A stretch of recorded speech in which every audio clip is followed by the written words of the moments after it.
So friends, now we are heading towards to the Holy Cross. Holy Cross is going to be our next destination, as you can see. After the Aragat mountain visit, this is in our itinerary to be the next place of visit. Holy Cross, as you all know, that it is a symbol of Christianity, and it is believed that Jesus Christ was crucified on the cross. And since Armenian majority population are Christian believers, the cross hold a very big importance in their hearts, in their culture. So now what you can see here is a shrine. It's a small shrine. What I can see is a picture of Mother Mary. I think believers come here to pray, and it's really amazing and beautiful place. See the serenity of the place. I felt so divine. There is a lot of calmness, peace, harmony. You feel like sitting there for hours and hours together, meditating. It is an amazing view, an amazing place. One important thing what I notice here is that even though it's an open place, you don't feel cold, and there is no chilling wind, to make you feel cold. There's a lot of warmth in this place, maybe because of the divinity of the place, I believe.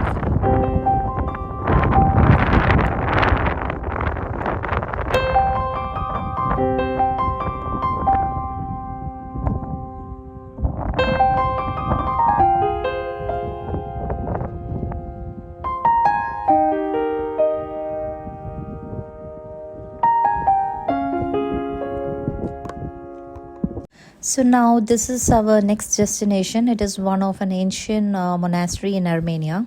I'm not very sure of the name. What is the name of the monastery, Devender? It's a Saghmosavank Monastery. Okay, Devender is well aware of all these things because he has done a research on all these monasteries here before visiting. The pronunciation is very difficult for me because majority of their names are in Armenian language. Anyways, this monastery is one of an ancient monastery. It is, I think, believed to be built in 13th century. And, there is a deep gorge next to this monastery. And I was really, really scared of this, looking at this gorge. And this monastery is overlooking river Kasag. Is it right, Devinder? Yeah, it's right. Kasag, yeah. And the name of the monastery came from, its translation is Monastery of Psalms, reflecting the important role of music in the Armenian religious tradition. So now what you see is a very scenic beauty, and this is the monastery. These are my friends who are coming, and there is a deep gorge. It is really very scary. I did not want to go nearby.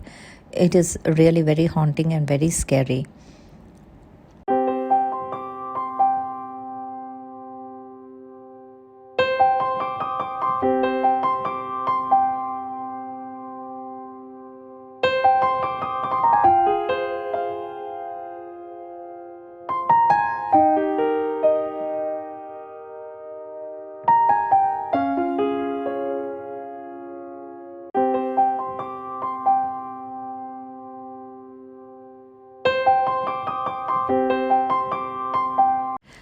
So what you see here is a gorge I mentioned earlier.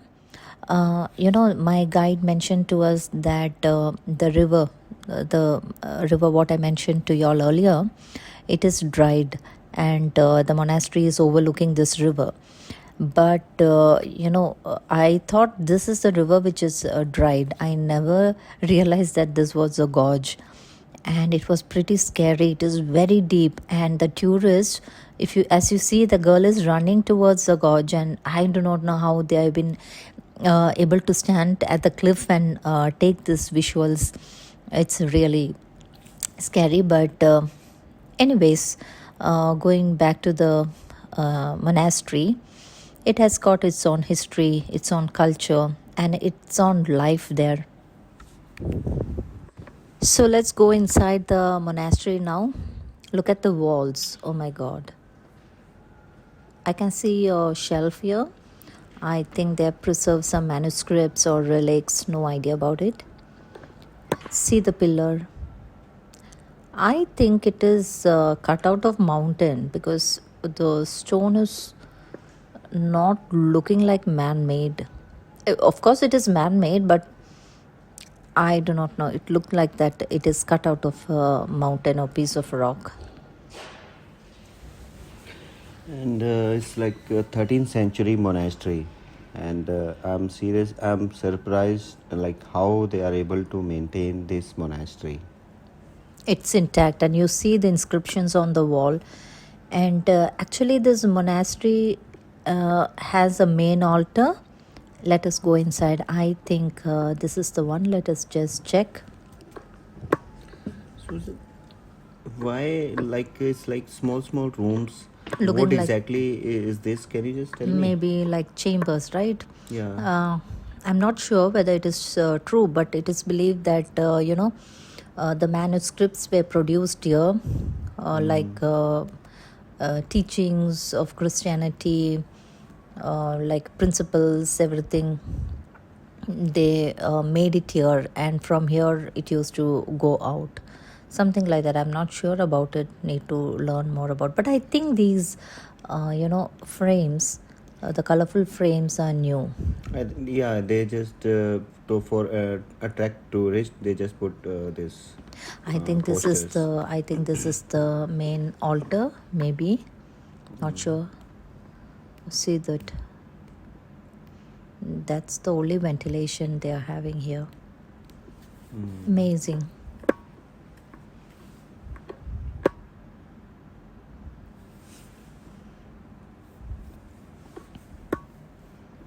It is believed that over the century this monastery suffered damage and neglect, particularly during the Soviet era when many religious sites in Armenia were destroyed and abandoned. Anyways, in recent years, effort has been made to restore and preserve this monastery, and it is now one of the popular destination of tourists and the pilgrims. See the chandelier. So come, let's go out now. Now we are off to our next destination. It's called Armenian Genocide, and it's almost 30 minutes drive from here. I just reached one of the park in Armenia. You can see that Mahatma Gandhi statue. Which park? And I'm surprised that Mahatma Gandhi का जो statue है वो इधर भी है. Because it's Armenian. No. I think it's Tomo Park because this place is Tomo. We reached Armenia Genocide, and here we will park our car, and by walk we'll go inside. And Armenian Genocide is systematic destruction of Armenian people and Ottoman Empire during World War I. तो इस war में हुआ क्या था, almost 1.5 million जो Armenian people थे उन लोगों ने अपनी जानें गंवाई.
and follow me.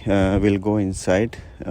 We'll see the flame जो कि 24/7 आवर्स जलती रहती है, जो हमारे जो आर्मेनियन पीपल थे जिन्होंने अपनी जानें गंवाई थी, उनकी याद में, उनको श्रद्धांजलि के तौर पे ये फायर है जो जलती रहती है। यहाँ लोग आते हैं, फ्लावर्स वगैरह डालते हैं।